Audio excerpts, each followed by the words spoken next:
আমি সব ধরনের রোগী গো চিকিৎসা করে থাকি।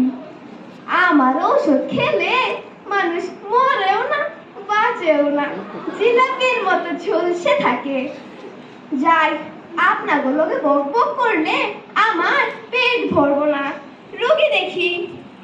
1 নম্বর রোগী, ভেতর আসুন। বলুন আপনার কি অসুবিধা? ডাক্তার আপু, আমার অনেক অসুবিধা।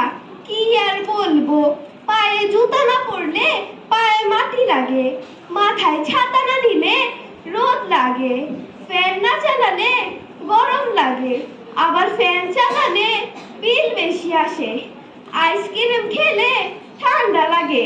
ভীষণ অসুবিধা ডাক্তার আপু, ভীষণ অসুবিধা। আপনার যে রোগ, এই রোগের আমার কাছে ডিগ্রি নাই। আপনি যান এখান থেকে, ভাগুন। আর কে আছে? 2 নম্বর রোগী, ভেতর আসুন। ডাক্তার আপু, আমার পায়ের ব্যথা তো সারলো না। আপনাকে যে মলম লাগাতে বলেছিলাম তা লাগিয়েছেন? মলম লাগাই মানে প্রতিদিন 3 বেলা করে লাগাই মলম। কোথায় লাগিয়েছেন শুনি?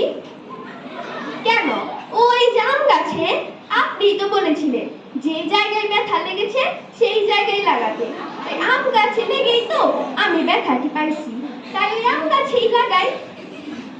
কেমন রোগী রে বাবা, আমি এটি কোথায় লাগাইতে বলছি, এটি কোথায় লাগাইছেন? আপনি যান এখান থেকে, ভালো মতো মলম লাগান। 3 নম্বর রোগী, ভেতর আসুন। ডাক্তার আপু, আমাকে বাঁচান, আমার 7 দিন ধরে পায়খানা হচ্ছে না। আপনাকে না বলেছিলাম 1 বছরের বাচ্চারা যা খায় তাই খেতে? হ্যাঁ, আমি তো তাই খাই, 1 বছরের বাচ্চারা যা খায়।